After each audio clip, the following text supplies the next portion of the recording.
નમસ્તે શ્રોતા મિત્રો, હાલ સૌરાષ્ટ્ર અને દક્ષિણ ગુજરાતમાં સારો વરસાદ પડી રહ્યો છે। ત્યારે હવામાન નિષ્ણાંત અંબાલાલ પટેલે જુલાઈના આગામી દિવસોમાં કેવો વરસાદ થશે તે અંગે આગાહી વ્યક્ત કરી છે। તો આ તમામ માહિતી આપણે આજના વિડીયોમાં વિસ્તારથી જાણવાના છીએ। તો મિત્રો, વિડીયોમાં અંત સુધી બન્યા રહેજો અને ગુજ્જુ સંદેશ ચેનલ પર નવા છો તો ચેનલને સબસ્ક્રાઈબ કરી ચેનલ સાથે જોડાઈ જજો, જેથી આ ચેનલ પરથી આવતા આવા ઉપયોગી વિડીયોની માહિતી આપને મળતી રહે। તો મિત્રો, હવામાન નિષ્ણાંત અંબાલાલ પટેલે આગાહી કરતાં જણાવ્યું છે કે 5 થી 12 જુલાઈમાં કેટલાક ભાગોમાં ભારેથી અતિ ભારે વરસાદ થવાની શક્યતા છે। આ સાથે અંબાલાલ પટેલે જણાવ્યું છે કે કેટલાક ભાગોમાં પૂર આવવાની શક્યતા છે, જેમ આહવા, ડાંગ અને વલસાડમાં ભારે વરસાદ થવાની શક્યતા રહેશે।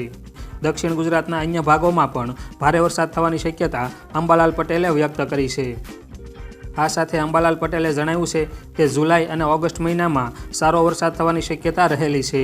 નર્મદા નદી બે કાંઠે થવાની સંભાવના છે, તો સાબરમતી નદીમાં પણ પાણીનો આવરો આવવાની શક્યતા છે। તાપી નદીનું જળસ્તર પણ વધી શકે છે, તો કેટલીક નદીઓમાં પૂર આવવાની પણ સંભાવના રહેશે।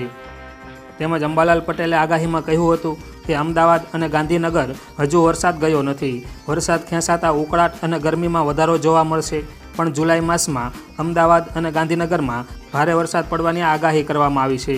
આ સાથે અંબાલાલ પટેલે જણાવ્યું છે કે ધોળકા, ધંધુકા, વિરમગામ અને સાણંદમાં ભારે વરસાદની શક્યતા છે, તો કેટલાક ભાગોમાં પૂરની સ્થિતિ જોવા મળી શકે છે।